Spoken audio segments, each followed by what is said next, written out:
অনেক ইচ্ছে হলো মেয়েকে নিয়ে আজকে মেলায় যাব। অনেক দিন যাবত চাচ্ছিলাম যাওয়ার জন্য, কিন্তু মানি দ্য প্রবলেম ছিল, তার জন্য যাইতে পারিনি।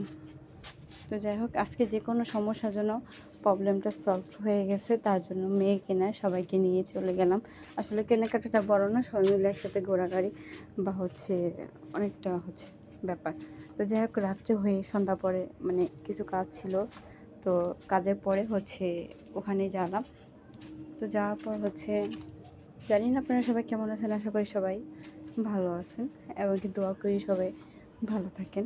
এরকম মন মানসিকতা খারাপ থাকলে যারা পরিবারে সবার সাথে তো সবার আন্ডারস্ট্যান্ডিংটা ভালো হয় না, যাদের সাথে ভালো হয় তো তারা অবশ্যই চলে যাবে না একসাথে, বিশেষ করে ঘোরাঘুরি করার জন্য। টাকা নেই, পয়সা নেই, তা বলে আমরা অনেক সময় বের হই না, আসলে এটা ব্যাপার না। এদিক দিয়ে আমার ছোট্ট আম্মু যেটা দেখে সেটার জন্য কান্না করে। কিছুদিন আগে খেলনা কিনে দিয়েছি, খেলনার প্যাকেট সহকারে বাসা থেকে উধাও। এই যে আমি কিনা দিতেছি না, কিন্তু ওর কান্নাতে এখানেতে প্রায় 15-10টা বেজে গেছে মেলাতে। তো পুরাই খালি খালি ছিল। অনেক দিন হবে মেলাটা বসেছে, প্রায় 10 দিন যাবত, কিন্তু আমি রেগুলার যাওয়াতে আসাতে দেখি, কিন্তু আমার হয় না, এটার ভিতরে ঢুকি না, সময় পাই না। রানিং গাড়ি থামাইলে এখান থেকে আবার গাড়ির ভাড়া ডাবল দেওয়া লাগবে, কত কিছু ভাবি।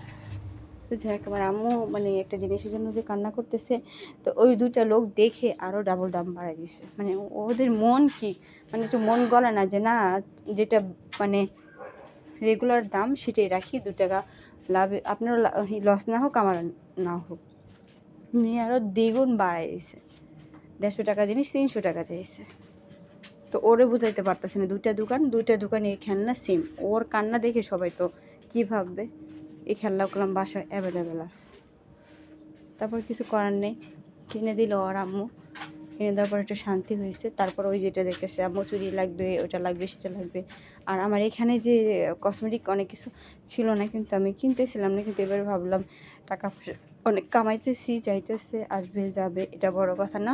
বড় কথা যেটা লাগবে সেটা কিনতেই হবে, কারণ বহুত করে দেখছি সংসারে আয় করতে গেলে, করেও দেখছি কার কোনো নাম নেই, গন্ধ নেই। নিজের শখ আহ্লাদ সব বিসর্জন দিয়ে ফেলেছি। তাই আজকে 1000 টাকা কেনাকাটা করে ফেললাম। কিছু কসমেটিকই কিনলাম। কসমেটিক বলতে একটা হার দাম করেছিলাম, ওটার সাথে আমার বনেনি। তো এখানে মেকআপের জন্য যা টুকটাক জিনিসপত্র অল্প বাজেটেই পাইছি, কারণ দোকানে তো ফিক্স প্রাইস থাকে, তো ওখানে আর পাইনি, এখান থেকে নিয়ে নিলাম। আর এই ভাইয়াটা এত মিশুক ছিল, আগে বলছি যে আপনি নিতে থাকেন। তা আমি বলছি যে আপনারা তো ডাকাইতে দাম বলবেন, কষ্ট করে নিয়ে লাভ নেই, যাইয়ে কারণ আপনারা কমাই দেবেন না, আপনি নিতে থাকেন। তো একটা করে প্রোডাক্ট অনেকগুলো নিলাম। তো উনি একটা করে দাম বলতেছিল, আর একটা ঝুঁকিতে রাখতেছিল।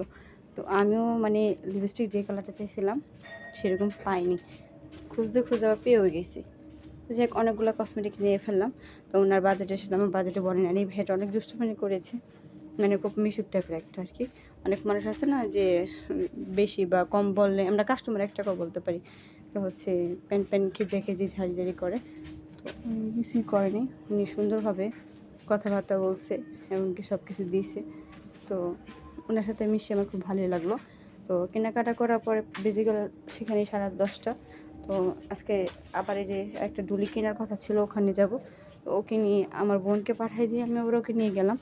তো নতুন সংসারের জন্য কিছু জিনিসপত্র দেখার জন্য বের হয়েছিলাম। তো এখানে এই ড্রেসিং টেবিলটা আমার খুব ভালো লাগছে, গেছি। আমি ভাবছিলাম কি অল্প প্রাইস হবে, ছোট্ট জিনিসে। এখন দেখি বোম্বা মরিচের জাল বেশি, মানুষের ঠিকই কয়, বাড়তি মরিচের জাল নেই। তারপরে অনেক বাজেটের সাথে কুলাইতে পারতেছিলাম না, জিজ্ঞেস করে